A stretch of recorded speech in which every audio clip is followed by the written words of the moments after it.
evangelism if you don't have the tools to do the job. When you go to work, they're going to put in your hands the things you need to to carry out the mission of that particular industry.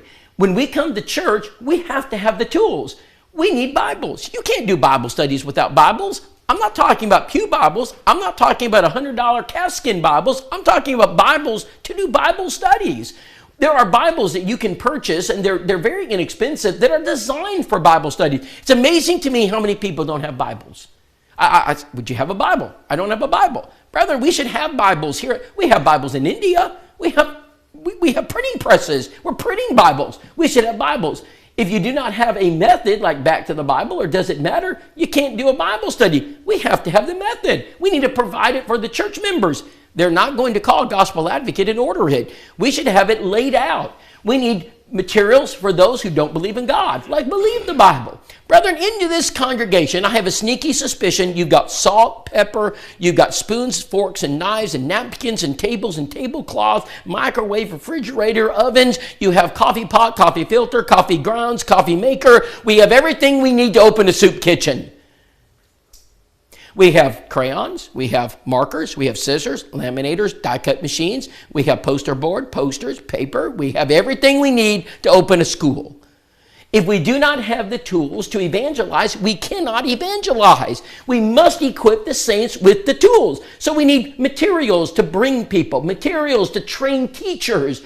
We need to train members how to do the studies. We need materials for new converts. We need a strategy to keep them saved. We need materials even for the community in which we live. The number one thing a church needs to do is get the materials. If you don't have the materials, you can't do the job. Number two, these are simple steps. Place it in a place where people can get it.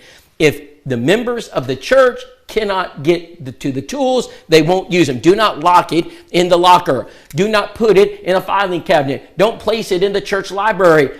Brethren, you should have in place an evangelism center that every member of the church can reach. I was at a church, and I walked up and I played the center. I said, brother, I'm going to play a center. I'm going to play the average church member. I said, if I wanted to do a Bible study tonight with a friend of mine, and I came to you as an elder, and I said, where can I get this material to do a Bible study? Would you be prepared? He said, preacher, I knew you were coming. He said, follow me. So I followed him. We went down this long hallway, and he was jingling the keys. We got to the end of the hallway, and he said, it's in this room. It was locked. That's all right. We had the ring of keys. We brought them out. We went through all the keys. We opened the door. We turned the light on. He says, it's in here somewhere. There it is. It's in the locker. We went back to the locker. Of course, it was locked. We brought out the ring of keys. We went through 10 keys. We opened the locker. He pulled out a stack of Back to the Bible. He said, preacher, we were prepared. Brother, why are the materials that are needed to do a Bible study locked in a room, locked in a locker? He said, we were afraid the members might get them. Isn't that the point? Isn't the point that we want them to get them?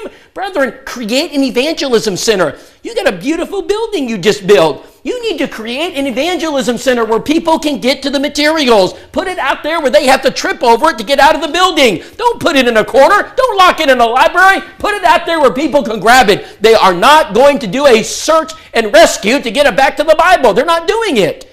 Put it where people can get it. Go to vistaprint.com for $50. Get yourself a table skirt that says Oak Hill Church of Christ Evangelism Table or Center or Helping the Saved to Teach the Lost, whatever it is, and put it out there. They're not going to hunt for it.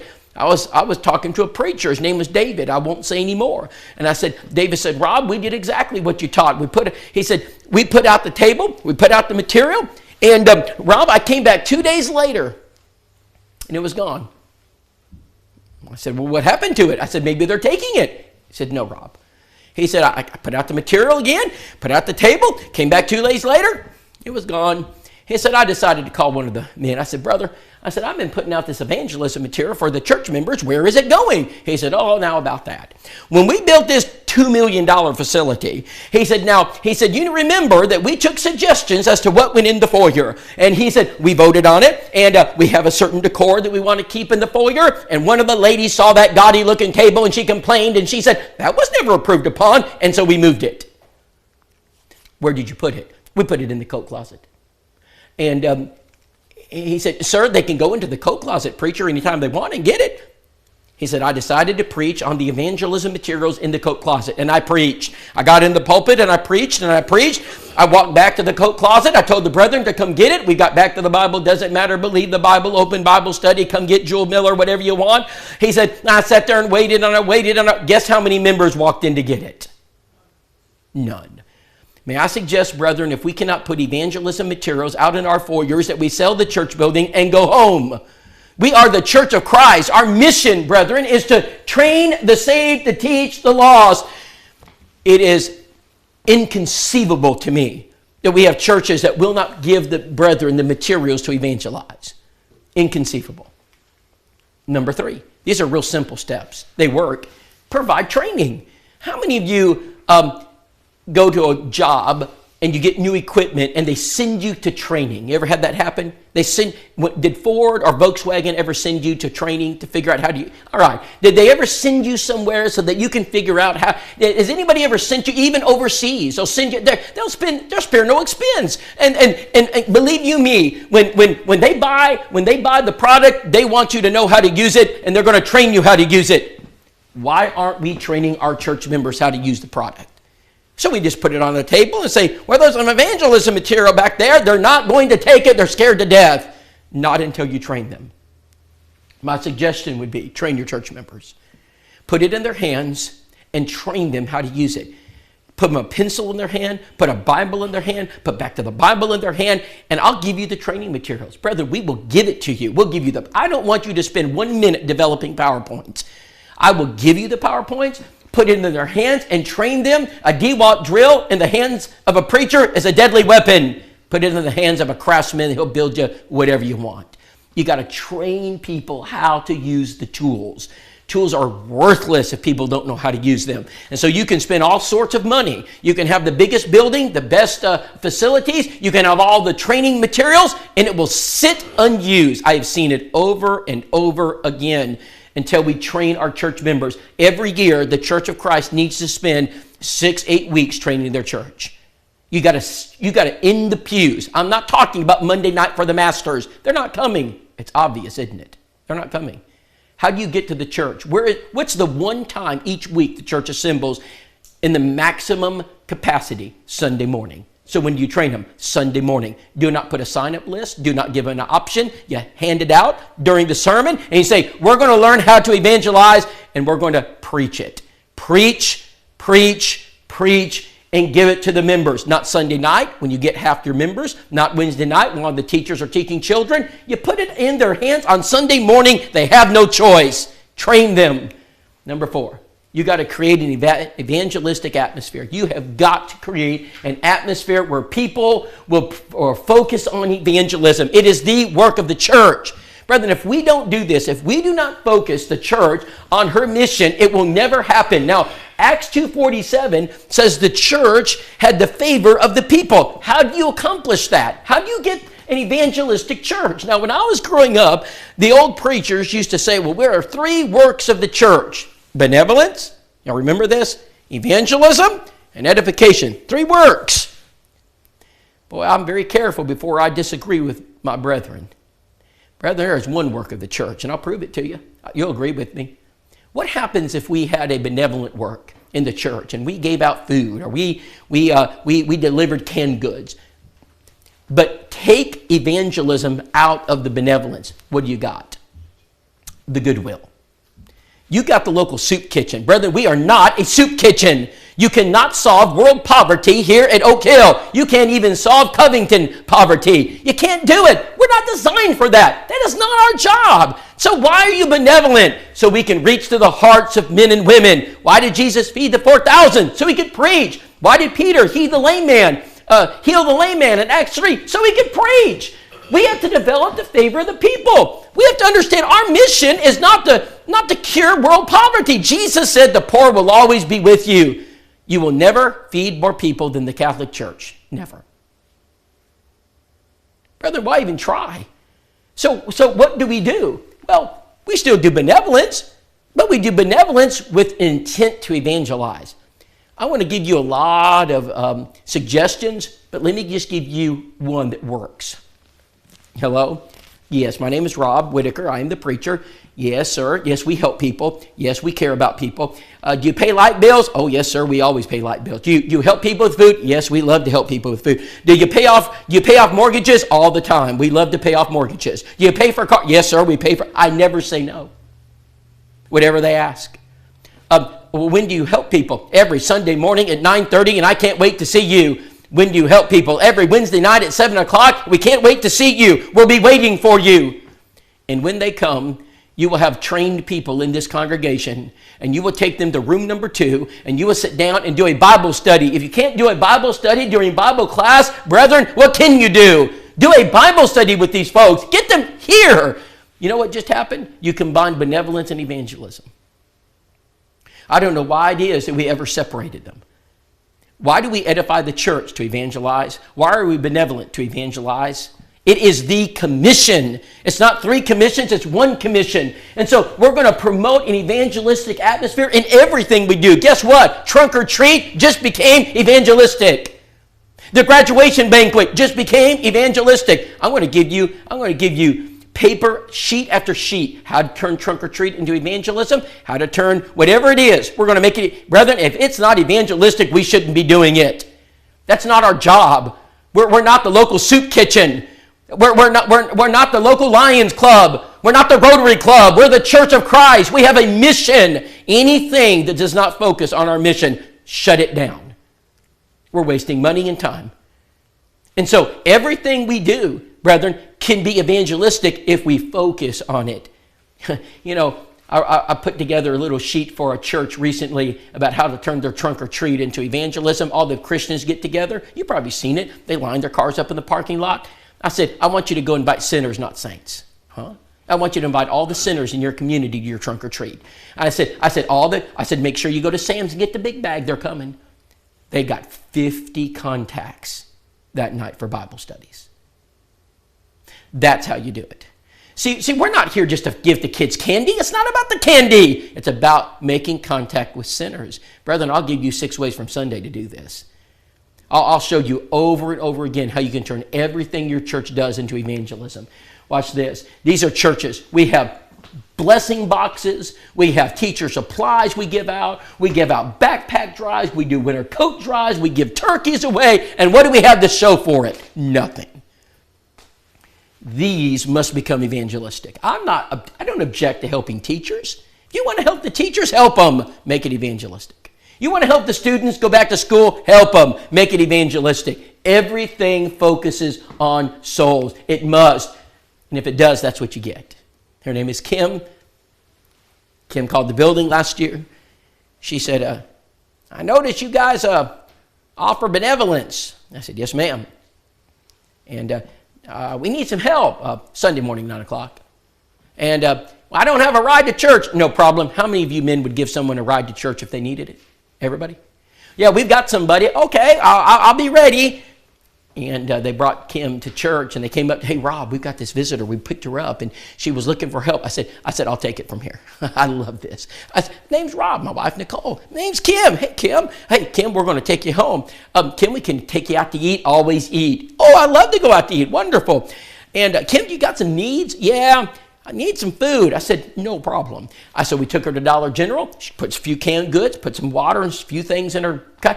Kim says, can I ask you for something? I said, well, sure. What do you need, Kim? I'm always falling in my shower. It's slippery. I need one of those mats. I said, go get the mat. I said, go get the mat. And she got her mat. Went over to her, walked into her house, mold infested. Kim, you have a problem with getting sick? Been sick ever since I moved in. I can tell why. I said, Kim, you got a mold problem. Yeah, this is government housing. I said, we'll fix this. Made a phone call. I said, we better fix this very quickly. And they did. They moved her into a brand new place. Rob, I can't move. I got back problems. No worries. How many men would help move somebody? We all would. We showed up with our trailers. We showed up with our trucks. We moved her into the new place. I never had a place this nice in my whole life. Hey, Kim, would you like to know more about the Church of Christ? Sure would. 3 weeks. There it is. We do this over and over again. Brethren, it's not that hard. This is the most important point I'll make right here. Because if you don't get this, you have nothing. This is where everything starts and stops. Brethren, you have got to produce contacts. If you don't produce contacts, you are not going to make it. One of the best contact creators we have in the brotherhood is house to house, heart to heart. It is incredible. It produces contacts all year long. We baptize people every single year because of it. I'm going to go through these one at a time. House to house, heart to heart sends your congregation right into the mailbox of every family in a selected area. They're going to know where you're at. They're going to know how to contact you, when you start, who to contact, what services you offer. Brethren, it is a powerful advertisement for the church. I cannot think of a better way to get the church than to put it in their mailbox and make sure it's accurate. You know what I do when I go to a church? If you guys have house to house, here's what I'm going to do. I'm going to pick it up. I'm going to call the phone number. You know what happens 9 times out of 10? Nothing. Phone number don't work, or I get an answering machine. How many times do you think they're going to call it before they stop calling? Once. Brethren, you better put a phone number on there that gets a human being. Because let me tell you what, when they get home from work and they've had a bad day and their family's falling apart and they see house to house sitting on their table and they call that number, you get one chance. How about this? How about this right here? Services offered. What do you put down there that guarantees a baptism? I'll tell you. Because, brethren, if I could guarantee it, I would. I'm going to get as close as I can. Write this down. Free ride to church. You know what somebody's going to do? They're going to call you. Hey, I noticed y'all offer rides to church. I don't have a car. No problem. Would you give me a ride? Absolutely. Brethren, you'll baptize them all year long because of that. They can't get to a church. They want to go to a church. We'll be glad to pick them up. In the 1970s, we called them bus ministries. I don't know why in the world we stopped. We stopped because our churches got so big we didn't know what to do. We had people coming by the boatloads. We didn't know we had no new convert strategy in place. And so we were overwhelmed with people. So let's pick people. If people need to be picked, when I've done foreign missions for 22 years. Here's one thing I can guarantee you. When it comes to campaign time at night, we're going to send our people out in buses. We will have hundreds of people there by the evening. We bus them in. And they sit there and listen to a sermon. Now, I'm not suggesting we're going to bus 100 people in, but someone will call you and say, I need a ride to church.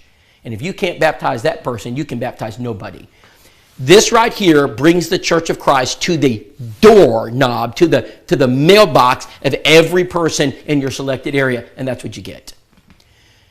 I got back from a seminar and I looked over my shoulder and she was sitting in the pew. And Alan Webster was preaching. My family was up visiting my mother-in-law and father-in-law. And, hey, Alan, who's that? Alan Webster. He said, oh, Rob, she's visiting this morning. I don't always know the difference between a member and a visitor. I'm gone a lot. I said, great. So I rolled up, I pulled up behind her, got right behind the pew. I'm ready. When the last amen is said, she stands up. Guess who's there? Oh, hi, my name's Rob. What's your name? Oh, my name's Ellen. I'm one of the members here. Oh, well, nice to meet you.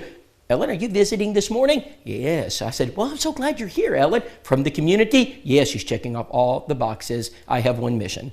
I said, Ellen, are you alone this morning? Well, my husband was coming with me, got to the car, got sick, had to go back inside, but I came anyway. I said, well, wonderful. I'm sorry about your husband. I said, you know what? My wife this morning went to visit her in-laws, and I said, she'll be back tonight. I said, I would like to meet your husband. You mean you have an evening service? Glad we weren't closed. Yes, we have an evening service, and we'd love to have you come back. She said, we'll be there at 6 o'clock. I said, can't wait to see you. I called my wife. I said, honey, you can't stay. I need you. I said, I need you. She said, Rob, I just got to Mom's. I said, I know, but I've got to study and I need you. I can't do this one without you. I love my silent partner. There's no one better than Nicole. So she brings the kids back home, gets back home, and we get there Sunday night. Guess who's there? His name is Perry. It's her husband. We walk up. Hey, Ellen, this is my wife, Nicole. Ah, my husband, Perry. Nice to meet you. We're talking. Hey, guys, we happen to have this custom. Guess what it is? We love to eat. I said, what's your favorite restaurant in Jacksonville? Kind of expensive, Rob. Just tell me. Afina's. Hey, I love Italian. Would you be our guest tonight at Afina's? Rob, now, Rob, if I'm going to Afina's, I want to feel good in my stomach. So I said, I understand. Would you take a rain check, Rob? I said, I'll make reservations for next week. He said, man, that's really kind. I won't miss Afina's. Don't worry, they'll be back. They came back next Sunday. We walked over to Afina's after services and sat down around the table. I could care less about the lasagna. I have one mission. There's only one thing I want, gentlemen, and I'll get it. I sat down on the table and I looked at him. I said, Perry, what do you like? What do you like? NFL football? No, don't watch it anymore. Me neither. NBA? No, don't watch it anymore. Me neither. Pick golf? Too slow. I said, all right. College football? Go Alabama. Oh, no. Go Alabama. I said, if I've got to like Alabama to get a Bible study, I'll like Alabama. Brethren, I don't care. I want a Bible study. Whatever it takes. Man, go Nick Saban. I said, boy, Nick Saban's a good coach. Yeah, he is. This has been a terrible year for Alabama. They didn't make the championship. LSU and Clemson, I remember, a year and a half ago. And I said, Perry, this is terrible. And he said, yeah. Perry, do you know what we're doing tomorrow? We're having a football party at our house. Ow, what was that? That was my wife kicking me. She didn't know this. And LSU and Clemson are playing. It's a championship game. Nicole is going to make the sausage balls. We're going to have little weenies, wrap them in the croissant rose mustard, chips and dip. It's going to be exciting. Perry, come on over. He said, Ellen, could we go to their house? Well, I guess. I don't know why not. I said, it sounds like a great time. So they came over to the house, and I have one mission. I could care less about the football game. By halftime, it was a blowout. Muted it. Looked over at Perry and Ellen and said, guys, can I ask you one question? I had the I knew exactly. I know where I'm going. You're in my territory. I know where I'm going. I said, why'd y'all guys choose Jacksonville Church of Christ? I mean, there's 12 different churches in this town. Why'd y'all come visit us? Well, I'm a Methodist, Rob. And we went to the Baptist, and, Rob, I don't think they followed the Bible. Really? I said, well, what's going on? Well, this marriage issue. I said, yeah. I said, they're abandoning the Bible. And, Rob, 21 years ago, y'all sent us house to house, heart to heart. Y'all send it every month. I said, yes, sir, we do. Rob, y'all always emphasize the Bible. I said, we love the Bible, Perry. He says, we're coming to this church because y'all love the Bible. I said, would y'all like to know more about the church? Well, we would. I just so happen to have these little booklets here. I said, why don't we sit around the table? I said, John 8:32, honey, grab the Bibles. Guess what happened 3 weeks later? They're baptized. They're faithful. They were more faithful than our church members during COVID. They never missed. I'll tell you more about their family tomorrow because it doesn't stop with them. It's amazing what happens when you do a Bible study. Let's keep going. This right here is the backside. So what should you promote? What brings people here, brethren? What can you promote on the backside? Because it's yours. This belongs to you. What can you promote on the backside that will bring people to this building? Gospel meeting? Nope. They're not coming, are they? You can have Glenn. I love Glenn Colley. He's a friend of mine. Let me tell you what. They don't know who Glenn Colley is, and they don't care. They don't know who Dan Winkler is. They don't know who Rob Whitacre is. They don't know who Alan. They're not coming. So you can we're having a gospel. They're not coming. What must you do? You got to get out to them. So what can you put here that makes them come? How about Vacation Bible School? Do you think they'll come for that? Yes. What fills a church up more than a VBS? You have a good old-fashioned VBS, and they'll come out of the woods. What about a trick or trunk? Do you think they'll come if you advertise that and said, we're going to have a trick or trunk? This is safe for families. If you're looking for a safe place to come for your children, come here. Do you think they'd come? And your families, your families can go get the candy. There's almost no expense involved. The families do it. Come here. What about if you advertise something like a ice cream, homemade ice cream social? How about if you advertise catfish and hush puppies? Come on. Can you guys put together? How about smoke some brisket? Hot dogs and hamburgers don't work. They're not coming. You do it right, they'll come. You know what your job is?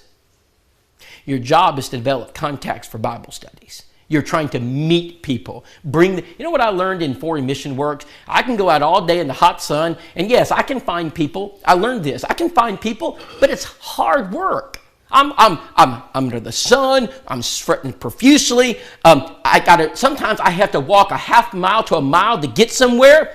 You know what we decided to do in the Foreign Mission Works? We decided to provide a service for people, and they would line up. Get them here. You're going to save a lot of legwork. Find a way to get them here, but make it evangelistic. We're not a social club. It's not our job to entertain the community. We want them to come. Why do you think they followed Jesus? Why do you think the 5,000 followed him? What did they want? Let's be honest, gentlemen. What did the 5,000 want? Food. What did Jesus want to give them? the food where they never hunger again. That's what he wanted. I think if we could understand and think like that in the church, we'd be better off. Jesus wanted to give them the water where they'd never thirst again. Yes. Are there people that are going to show up for the church because they want a light bill paid? Yes. What happens when they learn the gospel? You just might change their life. You have to advertise those things. So yes, advertise your meeting.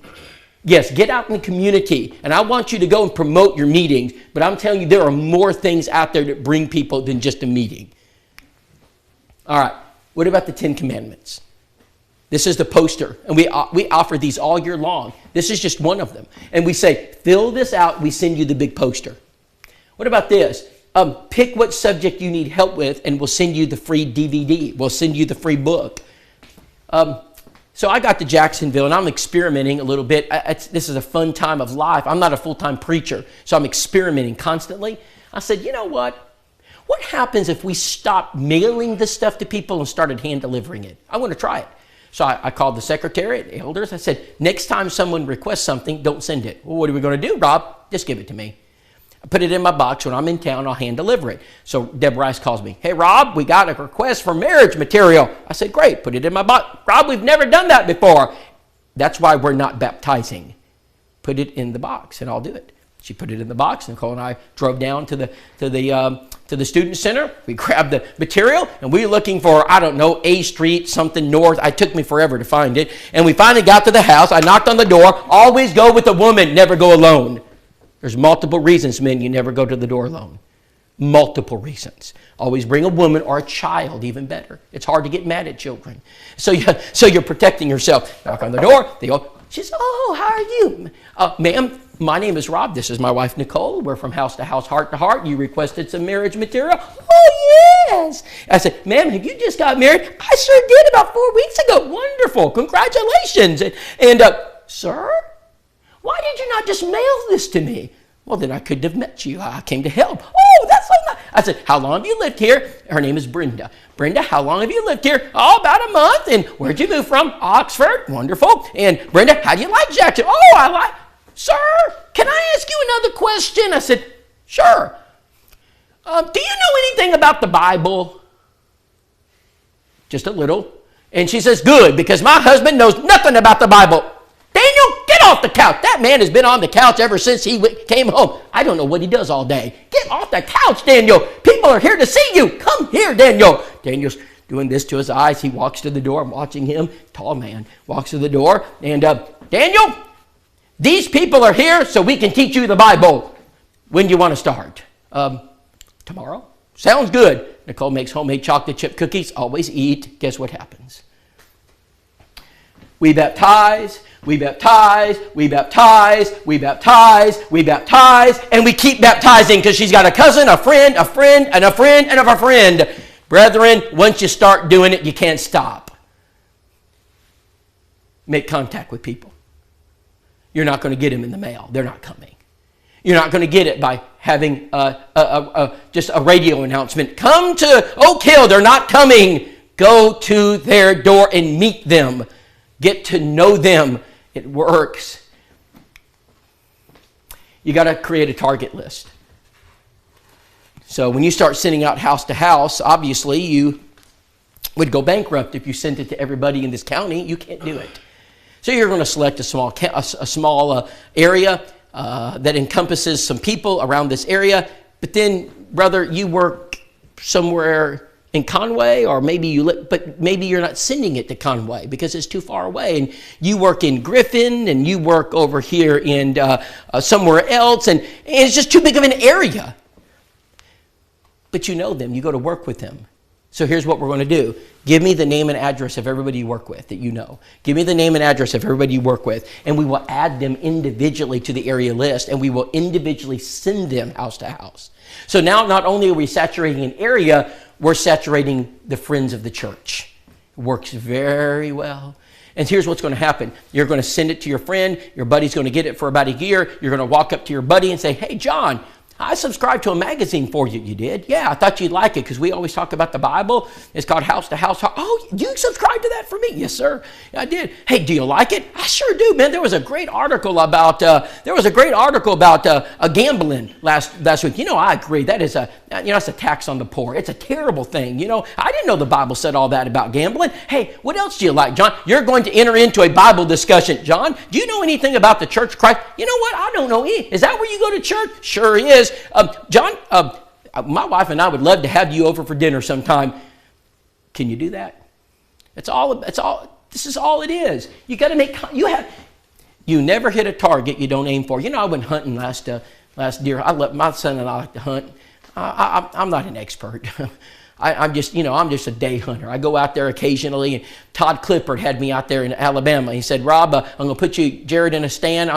Rob, you're going to see them. They always come out. So I'm looking. Now, they only come out to it's almost barely legal, right? They're coming. I see this brown blob coming out in the field. I said, there it is. So I get my scope, and all I can see in my scope is brown blob. I can't individualize target the deer. I can't. But I know there's something out there. Do you pull the trigger? No. Because you never hit a target you don't aim for. I can't aim. I can't get them. It's too dark. I can't get the scope to individualize them, and I just sat there and suffered because I wanted them, but I couldn't shoot. Brethren, if you don't develop a target list and individualize your targets, you will not be successful. Shooting from the hip does not work. You must have a target list. It's important. Door knocking. We cannot door knock the way we did in the 1950s. It doesn't work. If you go up to a door and say, hey, my name is Tate Sutton. I'd like to invite you to church. Are they coming? Are they coming? What are the odds that they're going to come? Almost nothing. I mean, you could put 50 people in this church and work all day long, and you'd be lucky if one showed up. What can you do that works? I'll show you what works. We have 4 avenues we teach in our school. Here's avenue number 1. Yes, my name is Tate. This is my wife, Kayla, and we're Christians in your community. And I know COVID has taken a rough toll on everybody, and we're just asking people if we can pray for you. Do you have any prayer requests? Have a family member that's struggling? Maybe you're going through a tough time. We're just praying. Really? Yes, ma'am. Who are you again? We're just Christians down here, just down the street. We want to do something to help our community. We thought we'd pray for you. That's really nice. I was sitting in my couch this morning, and I actually prayed. I prayed that God would help me, and here you are. I said, well, God may have answered your prayers. Hey, would you like to come in? Sure. Do you know that actually happens? We just did an American mission campaign in Rome, Georgia. Austin Fowler is one of the directors of it. He's here with us this afternoon. Do you know we knocked 3,500 doors? We had a 35% success rate, and we baptized 9 people. And I didn't have to go to India to do it. We've been told by the devil it doesn't work. We've been told you can't do mission campaigns in America. No one's interested, really. Could have fooled me. In fact, it was so successful, we're planning those every year. Next year we'll do 2. The year after that we'll do 3. And who knows how many we'll do after that. This works, but you got to train people how to do it. You have to teach them. I'll give you 4 ways to do it. They're very successful. New movers. Anybody here own a business? Oh, you do? What kind of business do you own? I'm an independent sales rep. Wonderful. You're going to love it. All right. Independent sales rep. Now, if I came up to you and I said this, I said, brother, how about if I gave you the name of every new person who moved into your area and address? Would that be worth something? You know why? Because if you're a dentist, you're going to send out a little flyer that says, first teeth cleaning is free. Why? Because now I got you for life. Okay, if you owned a car wash company, you're going to say, first car wash free. Now I've got you. You're going to get the monthly subscription. How about if you sold, whatever it is, how about if you sold vacuum cleaners? I'll come vacuum your house for free because I'm going to send it out. I don't care. I'm going to go right to your door and I'm going to new movers. It's an excellent evangelistic ministry. You know what we can do at House to House? We have access to every person who moves into this community. And when I meet with you men in just a minute, I'm going to give you how many, their addresses. I can give you everything you want to get to them. Now, David Shannon said this: people are most likely to change churches when they move. President of Freed Hardman, very successful evangelist. A couple of generations ago, if a couple or a family or an individual moved from one city to another city, they usually stayed with that same denomination. Those days are over. In fact, he said, it doesn't matter to me what denomination they were in the last town. I want them to visit the Church of Christ. The average person is willing to look at any church in their neighborhood. That's a powerful opportunity for evangelism. Brethren, it doesn't matter to me what church they were a part of in the last town. I want them at the Church of Christ. Now, right now, my wife is teaching your ladies how to go shopping in the name of the Lord. They're excited. Ladies love to shop. You don't want to shop. They do. And here's what's going to happen. My wife, when she got to town, the first thing she did, Tate, where is the Dollar Tree? He told me. You know why? Because my wife went shopping in the name of the Lord. She loves to go shopping. She made a new mover basket. Here's what you do. You go, I'm going to give you the name and address. You walk up to the door, you knock on the door, and you say, hi, my name is, my name's Mike. It's my wife, Julie. And we are welcoming you to the community. And we have a little gift basket we put together of some things that we thought might help you. And we just wanted to tell you, we've lived here for 40 years. We know where things are at. Can we help you?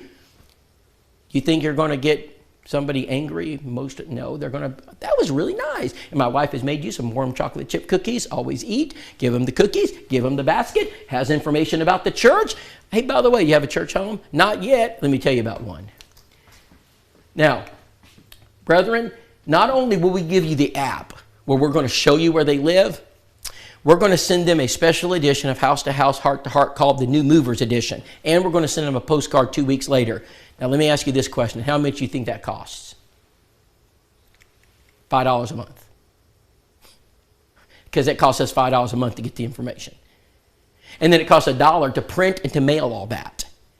So basically, for what it might cost you to go to McDonald's, we're going to be able to access all the new people every month that move into your area. This is $10. The basket's $1, 9 products. Send your ladies, your widows, you have some widows, send them to the Dollar Tree on Monday, shopping in the name of the Lord, and they'll never complain again. They're going to say, hey, you got 10 baskets back there. Now, Tate and his wife will go and deliver one. And Scott, you and your wife will go deliver one, and then you go deliver one, and everybody delivers one. And guess what you just might find? Would you like to know more about that? I just so happen to have these little booklets right here. This is called card cultivating. So this is what we do at Jacksonville. This is what churches do who are enrolled. So this is not, every Church of Christ has some type of card ministry. It's not targeted. It's not focused. Most of the cards go to church members. I had one congregation. I have a troubleshooting guide for every step I teach. So when a church calls me and they say it's not working, I bring out my troubleshooting guide. Whatever category it is, you probably have troubleshooting guides. We all do. You're right. Schematics, if it doesn't work, step 1, step 2, step 3. I'm a pilot. I have troubleshooting guides for everything. Right? If it doesn't work, I go here. So I decided earlier this year, but the church can have troubleshooting guides too. If it doesn't work, I can find out why. Rob, it's not working. I said, okay, let me get out my troubleshooting guide. I got it out. I said, step number 1. I said, guys, have you purchased the cards? Yep, we got the cards. Okay. Step number 2, do we have a contact list? Well, kind of. I said, are we printing it every week? No. I said, all right, step number 3, who's on the list? Get your list out. They had a digital list. Digital lists don't work. But they got out their digital list. I said, name me off person number 1. Betty Sue. Christian or non-Christian? Christian. Okay. Number 2, Earl Edwards, member of the church or not member of the church? 9 of the 10 people on their list were Christians. Brethren, you cannot save Christians. They're already saved. I said, brethren, your list needs to have non-Christians. We need sinners. We need sinners on the list. They weren't following the plan. Is there a process that you follow at work that makes you successful? You better believe it. Do they pay you for that process? The life you put into it, the experience you have? You don't get that coming out of school. You get that from what? Doing it over and over and over again. And so a company pays you for that. They say you're good at it. So we've got to create a process. What's the process? We're going to send a card from every member of the church to everybody on the list. And so if you've got 10 people on the list, you're going to create probably a congregation of your size, 3 teams maybe, and you're going to have 25 people in a team, and you're going to, everybody's going to send them a card. You're going to give it to the church office, which is Tate. That's all right, Tate. I preached for 300 people, and I was it. So I made the list. I got the cards. I sent 5 out on Monday, 5 out on Tuesday, 5 out on Wednesday, 5 out on Thursday, 5 out on Friday, and for 4 weeks, they got more cards than they've gotten in their whole life. And guess what's going to happen? My wife and I are going to go to the door, knock on it, and we're going to say, hi, my name is Rob, and your name is Bettina. Hey, Bettina, nice to meet you. Come on in, you know. And I've seen her at church. We've been really working with her. Come on in, Rob and Nicole. Hey, Bettina, what are all these cards around? Oh, those are from your church, Rob. That's the nicest church I've ever been to. I've never gotten so many cards, really. And I said, it is a nice church. And there she's holding them.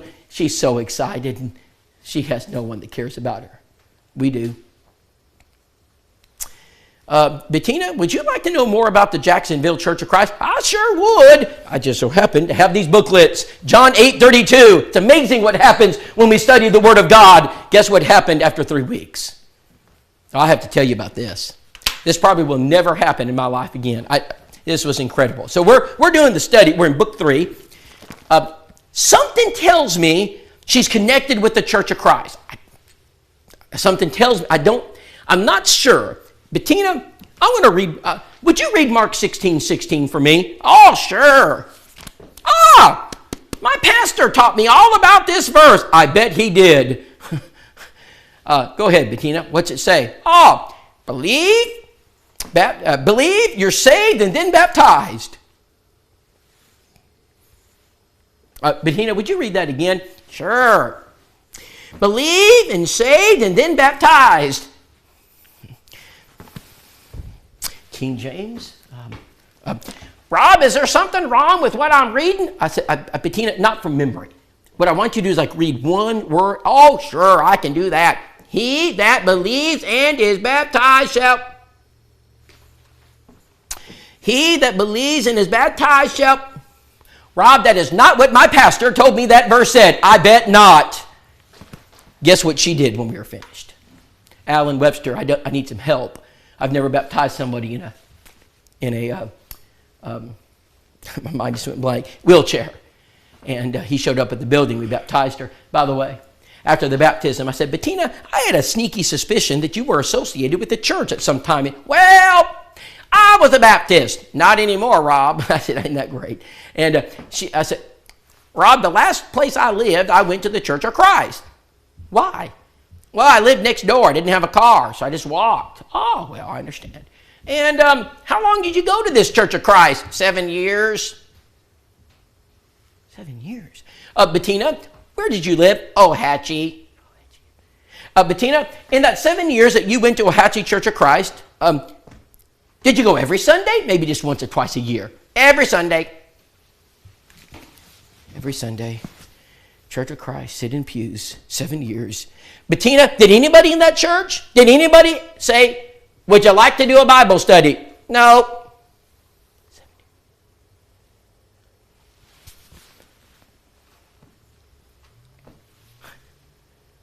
Unreal. She sits in our pews for 7 years. So 6 months later, I'm in Texas. I don't know where I was. And Nicole says we're in Oklahoma. And so I get a phone call, and it's Rebecca Pearson. She's caring for Bettina. The ladies are taking turns just checking on her. Rob, she's blue. Shake her. I did, Rob. Call 911. Already did, Rob. She didn't make it. Her oxygen ran out. And aren't you glad she still wasn't attending Ohatchee? Because she would have been lost. Brethren, if we cannot study the Bible with people sitting in our pews, then we can't do anything. I mean, he puts them in our church building. My wife right now is teaching your ladies how to go shopping in the name of the Lord. This is potent stuff right here. We have baptized so many people this year doing this. It's called the visitor bag. It's real simple. So Barna did a study recently, and here's what the study asked. Religious people, any religion, right? Here was the question. What is the number one thing visitors want when they walk into your church building? Help me, gentlemen. What is it? If you were a visitor, what would be the number one thing you'd want? Feel welcome. Who else? Some speak to you. Not bad answers. Not the answer. The number one thing a visitor wants when they walk into a church building is to sit down. They do not want the welcome wagon. They don't want to be awkward. They don't want to be singled out. They do not want a line of people trying to interrogate them. They just want to sit down. Let them. Greet them at the door. Help them get to the pew and let them sit down. Now, train your church members what to do. You're going to train 3 or 4 families in this church what to do. That is their job. Elders train them. Preacher sits down. This is what you do. And when you see a visitor, do you know what you're going to do? You're going to walk up to them and you're going to say, "Hi, my name is Rob." In fact, Mike, would you be the visitor? I'll show you exactly. You just stay right there. You be the visitor and I'll show you exactly how we train them. Name's Rob. What's your name? Mike. I'm going to sit down. I never hover. I sit down. I don't have an assigned pew. This now becomes my pew. I will sit with Mike and his wife. And my wife, and we'll just start talking. "Hey, Micah, do you live here somewhere?" "Yeah, I just moved here." "Oh man, we're so glad you're here. And what do you do for a living, Mike?" He's going to talk about it, and we're going to have this conversation together. "Hey, Mike, we've got this little gift bag we give to visitors, and it's got a little mug inside, some paper, pencil, Bible, and we're going to give Mike that information. And Mike, now we're a card sending church, and we love to send cards to visitors. Mike, I'm going to fill this. Hey, Mike, now how do you spell it? Is it M-I-K-E? Sure. And what's your address? What was it now? I get the information every single time. Now, that's revolutionary, isn't it? Let me tell you what we normally do in the Church of Christ. If we're visiting this morning, take the pew card in front of you, fill it out, put it in the collection plate, and AJ will pick it up. They don't fill it out. They're not going to do it. And they walk out of our church building, and we don't even know where they're at. I was in Georgia earlier this year. I won't tell you where. Visitor family walks in. They have lots of children. Church is friendly, just like it should be. Most churches are friendly, most of them. And so I'm in the elders meeting. We're 4 days later. Brothers, the family that walked in on Sunday morning that you were friendly to, who were they? Bob. No, Robert. No, Bob, Robert. Where did they live?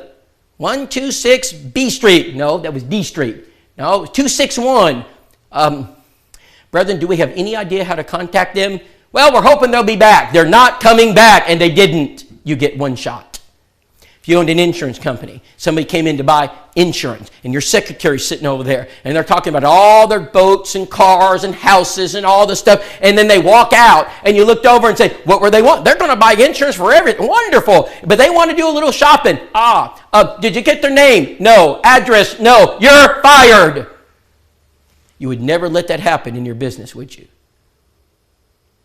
Brethren, when visitors walk into this church building, we should always get their contact information. And that's what happens. We've had this happen over and over and over again. Keith Ritchie is our new preacher. And he doesn't know a visitor from a member. I just so happened to be home on the first Sunday he preached. And I saw this family. I've been out of town for 3 weeks. Brethren, this just happened. I've been out of town for 3 weeks. COVID has kind of messed up some of our training and ministries, and people aren't doing their job, because if you don't stay on them, they don't do their job. And so I walked up to the church, down the aisle, looked over, and there is this couple sitting there. And I said, Eric, who is that back there? Rob, they've been visiting while you've been gone. Wonderful. What are their names? Well, we haven't got that yet. My blood pressure went up 5 points. What have we been waiting for? For you, Rob? No, we don't wait for Rob. We have people assigned in this church to deal with that. I went to the next person. I said, who is that back there? I think his name is Cameron. Do we have their contact information? Not yet, Rob. They've been coming for 3 weeks. I'm shocked they're back. I grabbed the visitor bag. I walked up to him. I said, sir, my name is Rob, one of the members here. I'm not the preacher. I'm a member. I said, I just wanted to thank you for coming. I understand y'all live down the road. Yeah. Y'all are a nice church. Well, thank you for that compliment. Can I get your name and address, and we're going to send you some cards? Sure. Visitor bag, gave it to him. Went up to Keith Ritchie. I said, Keith, that's a visiting family. I know you don't know that. I need you to do something for me. Keith has gone through my school twice. He knows exactly what to do now. He says, you want me to take him out to eat, don't you, Rob? I said, exactly. I said, Baja Restaurant down the road, take him out to eat. Keith goes up, invites him out to eat. That afternoon, he sends me this picture. On Monday, he sends me this picture. And 3 weeks later, he sends me that picture. It's not that hard. The church overwhelmed him with cards. Brethren, that's within 3 months. And I got so much more to show you. This stuff works when we work it. We're going to teach our members how to take visitors out to eat. We never let a visitor come into our building without taking them out to eat. It will never happen again. They always get taken out to eat. Dale Harris is the top pharmaceutical rep in the Southeast. He's a member of the Church of Christ. I walked up to Dale Harris. I said, Dale, I need to talk to you. He says, what do you need? I want to know why you're the top pharmaceutical rep in the Southeast every year. He's always taking these trips to like Europe, Alaska. Of course, the pharmaceutical company gives him the trip because he's the top pharmaceutical rep in the Southeast, and he makes them lots of money. What's your trade secret? He said, I wouldn't tell anybody. I'll tell you. He said, when you show up at a doctor's office, it's chaotic. Nurses are everywhere. Secretaries everywhere. Phones are ringing. Doctors are hustling. Patients are mad. I take him out to eat. Take him to Longhorn Steakhouse. Doctors love steak. Every man loves a steak. Take him out to eat. He said, I get him out to eat. I feed him a steak, and they'll buy everything I got. Take him out to eat, brethren. Don't take him to McDonald's. Take him to Longhorn. And say, well, man, that's expensive. The church will be glad to pay for it. Brethren, if we cannot use the Lord's money for the Lord's work, then what can we use it for? I mean, churches waste money on things that have nothing to do with evangelism. This is targeted. In fact, one of the elders at Jacksonville said, Rob, you know, we spent $300 last month taking people out to eat. I said, yeah, we had 3 or 4 baptisms too. I said, every one of the people we take out to eat, we know what we're going to do. We're going to have Bible studies with them. I could keep going. I got to get moving here. All right, this right here is called the purpose of the church chart. So let's just stay with me. And I'm about done, gentlemen. We're going to focus on all the non-Christians in the pew. We're going to focus on a robust card sending ministry where everybody sends cards, no sign-up list. Do not ask the brethren for volunteers.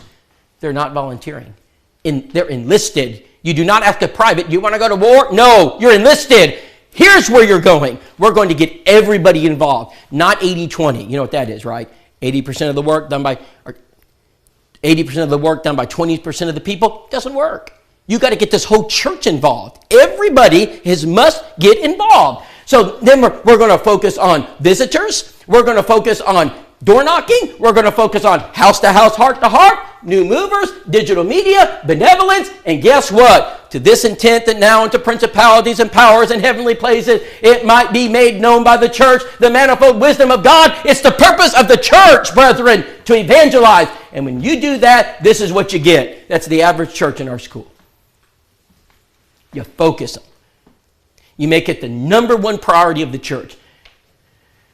I've got to teach you guys how to populate a list, and I'm going to do that very shortly. This right here will produce more contacts than anything I just said in the last 30 minutes. It's simple. It's a bookmark. And I can teach you how to do that in 20 seconds. And I'm going to do it before I leave. This is the North Jefferson Church of Christ. They baptized 17 people off their bookmark in 6 months. Unreal, isn't it? It's amazing what happens when you train your church members how to do things. You focus them. You get everybody participating from the youngest to the oldest. For the body is not one member but many. 1 Corinthians 12 and 14. You get them involved. No one's exempt. No one's left out. The widows help. The widowers help. Young people, old people, everybody helps. No one's left out. If you do not involve the entire church, this will fall flat on its face. You got to involve the church. You cannot do. Your preacher will give up if you put it all on his back. I've seen it. It's called burnout. They can only handle so much, and then they fall flat on their face. The elders can't do it by themselves. You got to get the church involved. Number 8, you got to prioritize. Before you talk about the building, before you talk about the painting, before you talk about the pews, before we talk about the audio system, before we talk about the security system, I know because I've been in these meetings. Guess what the first thing we talk about every time is? I walked into an elders meeting one time. I said, brethren, I understand the pews need clean. I get that. And I know we got to paint the walls. I understand that. And I know Sister Sue is upset because I didn't say hello. And she thinks what was the word she used? Snubbed her? I didn't know that word until Sister Sue. And I know that. I'm a bad preacher. Could we talk about the 5 men that sit in our pews that are lost? Huh? Yeah, there's 5 men that sit in our pews and they're lost, and I'd like to talk about him. What do you want us to talk about, Rob? Mr. Hugh, tell me about Bruce Bartley. Why is he lost? Well, his dad is a Baptist. Now, Rob, he is, okay, I didn't know that. I said, tell me about Billy Hudson. Billy Hudson, his family are all Methodist, Rob. I said, I didn't know that. I said, tell me about Ronnie Rhodes. His brother's a Baptist preacher, Rob. Didn't know that. Rob, what are you going to do? I said, I'm going to formulate a plan. I said, I need your help to formulate it. I said, we're going to go after all of them. I said, I'm going to put my scope on them. They are on my target list. And guess what we did with all 5 of them within 1 year? No more would they sit in my pews. Now, I know the walls need painted. I get that. And I'm all for painting walls. But they need to be saved, and they were. Number 9, publicize your mission. This is very important. Most churches don't understand the importance of this. Gentlemen, you cannot hide your evangelistic plans in an elders meeting. If the church is not informed about what you're doing, they cannot help you. So in other words, what I'm saying is that you got to take your plan into the pulpit and you got to enunciate it. You got to make sure the church knows what you're doing. So I'll give you the plan. You got to teach the church, because the church does not understand they don't have vision. You men will have the vision. If the church doesn't have the vision, they can't help you. So bring the church along with you. There's an old saying. It says, what gets pushed gets praised, and what gets praised gets pushed. If we don't talk about evangelism from the pulpit, we won't do it. I'm not just talking about preaching. There's a difference, Tate, in preaching and talking. Sometimes we say, amen, church, take your seat. We got to have a talk. I did this at Willette. I'll show you exactly what I did. I said, brethren, this morning we had a visitor. Their names were Jimmy and Sharon Fisher, and I need your help. Everybody go to the card room, get a card that says thank you, and turn that thing off. That's what I tell them. Turn the thing off. I don't want this all publicized out into the World Wide Web. Turn it off after the amen. And I talk to the church, and we'd engage. Number 10, and lastly, pray. It's not minimized. We got to pray. We got to pray for people to be saved, right? We got to pray about it. If we don't pray, God can't answer. God says, you ask amiss, you receive amiss. Ask, and I'll give it. Pray for people to be saved. Pray for them by name. Pray for your evangelism efforts. Pray that God give you a door of utterance. It's scriptural, isn't it, to pray that? Ephesians 6, Colossians 4, 3. Brethren, thank you for allowing me to be a part of this congregation. I look forward to tomorrow. You got about 100 members that are about to get something they're not ready for. I can't wait. I cannot wait when this church building fills up tomorrow to preach on evangelism in the age of COVID. Brethren, my goal tomorrow is to fire them up. And I'll give you all the training materials you need to train them. And I pray, God, that it will be effective for you. I know we're going to meet here in just a few minutes. I've got some things I need to give you. Thank you very much.